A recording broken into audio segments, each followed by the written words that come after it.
The Prime Minister has toured the flood-ravaged city of Bundaberg as the full extent of the disaster is just starting to be revealed. Renee Henry joins us now live from Bundaberg. And Renee, the PM's support is really needed.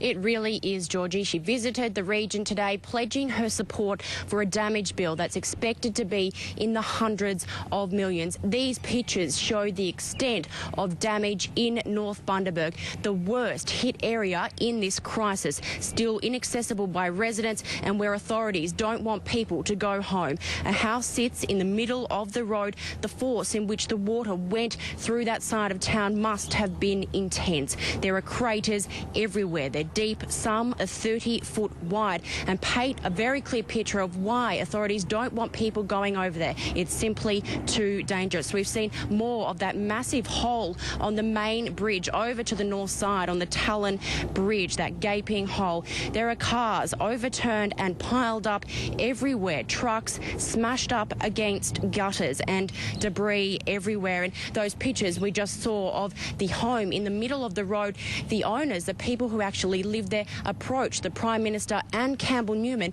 in an evacuation centre today. My house is completely upside down. It's completely? Yeah, it's in the middle of the street, floated away. What happened? I was trying to move all my stuff from upstairs from the house, and I hurt my foot going up the stairs. I've got a fractured foot, so.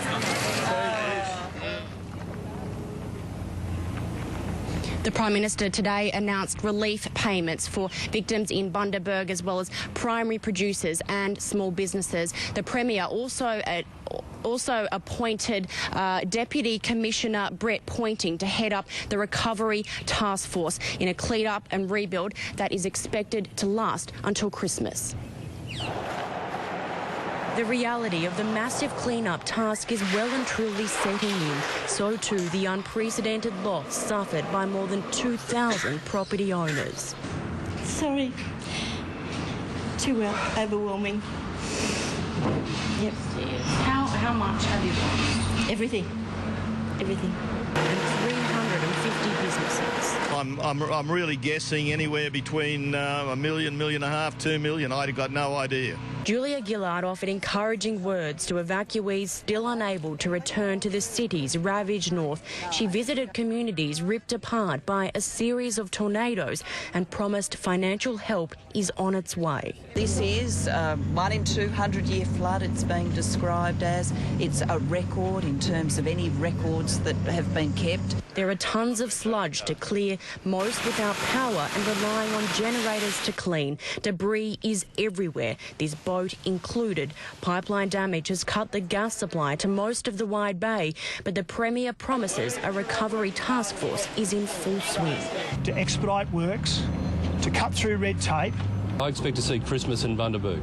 Sharon Garner didn't have a chance to grab anything, but still manages a smile. Smells? This feels like a war zone. A war zone with the soldiers to go with it. This team cleaning up a primary school among hundreds tasked right across the city. There are so many people pitching in wherever they can, arriving at the homes of strangers and volunteering their help. No, I've never seen these people. They just fronted up and said, "Can we help?" You know, just unbelievable. These pictures reveal the rescues from Bundaberg's north, which was hardest hit. Soldiers saving lives from Black Hawks, winching the young and old. It's still unsafe for victims to return. The Aussie spirit is thriving in a community battling its toughest time yet. In Bundaberg, Renee Henry, 10 News.